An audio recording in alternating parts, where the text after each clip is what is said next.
فرعون کا لفظ سنتے ہی لوگوں کے ذہن میں یہی آتا ہے کہ یہ وہ بادشاہ تھا جو اپنی دولت اور شان و شوکت کے بعد ظلم کرتا تھا، لیکن فرعون دراصل مصر میں رہنے والے ہر بادشاہ کو کہا جاتا تھا۔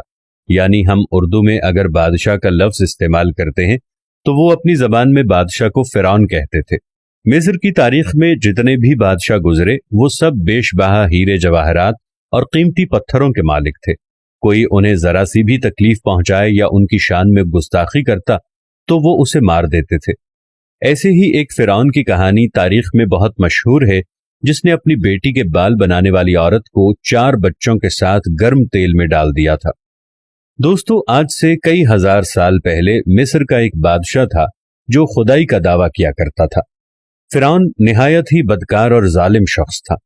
اس زمانے میں اللہ تعالیٰ نے حضرت موسیٰ علیہ السلام کو پیدا فرمایا۔ حضرت موسیٰ علیہ السلام نے بنی اسرائیل قوم کو اسلام کی طرف دعوت دی اور انہیں جھوٹے خدا سے باز آنے کو کہا۔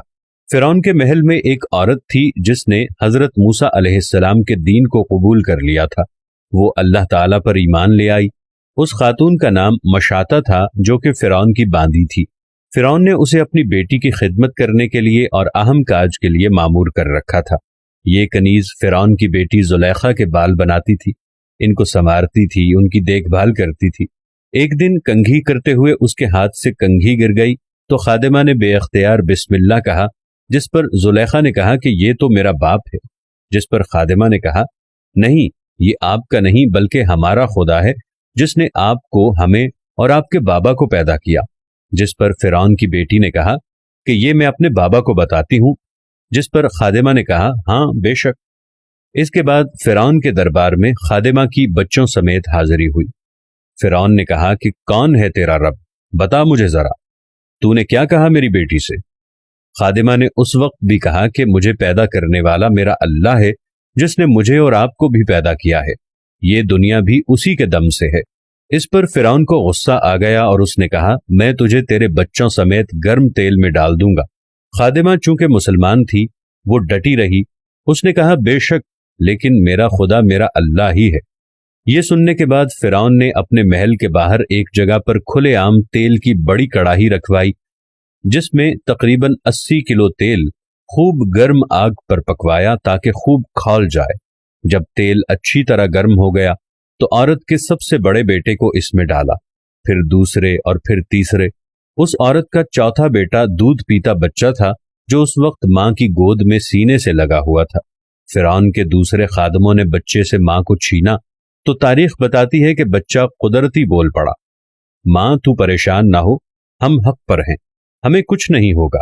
ماں اور درباری خوب حیران ہوئے، لیکن ماں کو قدرتی طور پر یہ اطمینان ہو گیا کہ اللہ کبھی مجھے اکیلا نہیں چھوڑے گا۔ جب چوتھے بیٹے کو بھی آگ میں ڈال دیا گیا تو فرعون نے خادمہ سے کہا، ابھی بھی تیرے پاس وقت ہے، بتا کیا کہتی ہے، کون خدا ہے؟ پھر بھی اس نے کہا کہ اللہ ہی ہے، لیکن ساتھ ہی خادمہ نے کہا، میری ایک آخری خواہش ہے، مجھے لگتا تو نہیں ہے کہ تم میری بات مانو گے۔ فرعون نے کہا، تیرا واقعہ پورا مصر یاد کرے گا، بتا کیا چاہتی ہے؟ اس نے کہا، میں اپنے بچوں سے جدا نہیں ہونا چاہتی ہوں، مرنے کے بعد بھی اپنے بچوں کے ساتھ زندہ رہنا چاہتی ہوں۔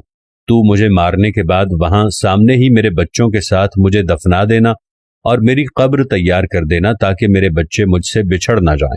فرعون نے بالکل ایسا ہی کیا، پہلے اس کو تیل میں ڈالا، پھر جب وہ ماں بیٹے خوب جل گئے ان کی راکھ کو ایک قبر میں دفن کر دیا۔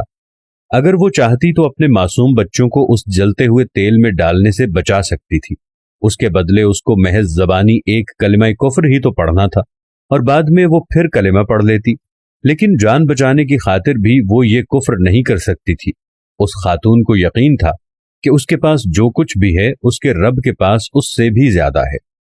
اس واقعے کے 2000 سال بعد اس دنیا میں ہمارے پیارے نبی سرکار دو عالم صلی اللہ علیہ وآلہ وسلم تشریف لے آئے۔ جب حضور صلی اللہ علیہ وآلہ وسلم معراج پر گئے اور براق میدان مصر کے قریب پہنچا کہ یکایک جنت کی خوشبو آپ صلی اللہ علیہ وآلہ وسلم کے دماغ میں آئی۔ فرمایا کہ جبرائیل، یہ خوشبو کیسی ہے؟ کیا یہ جنت کی خوشبو ہے؟ حضرت جبرائیل علیہ السلام نے کہا، یا رسول اللہ صلی اللہ علیہ وآلہ وسلم، جنت تو یہاں سے بہت فاصلے پر ہے، لیکن یہ فرعون کی دختر کی کنگھی کرنے والی عورت کی قبر کی خوشبو ہے۔ انہیں جس دن دفن کیا گیا تھا اس دن سے لے کر قیامت والے دن تک یہاں سے خوشبو آتی رہے گی۔ بے شک ہم خوش قسمت ہیں کہ ہمیں بہت آسانی سے یہ دین اور اسلام مل گیا۔ اس دین کو پانے کے لیے لوگوں نے اپنی جان اور اپنے بچوں کی جانوں کے نذرانے تک پیش کر دیے، اور جو لوگ اللہ کے پیاروں پر ظلم کرتے ہیں اللہ ان کا بدلہ خوب لیتا ہے۔ وہ فرعون جس نے اس خاتون اور اس کے بچوں کو جلتے ہوئے تیل میں جلایا تھا، وہ مرنے کے بعد بھی سزا بھگت رہا ہے۔ اللہ تبارک و تعالی نے اس کی لاش کو آج بھی عذاب میں مبتلا کر رکھا ہے۔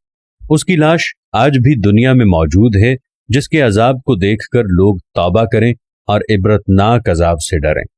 بے شک اللہ تبارک و تعالی اپنے پیاروں پہ کیے ہوئے ظلم کا بدلہ خود بخوبی لیتا ہے۔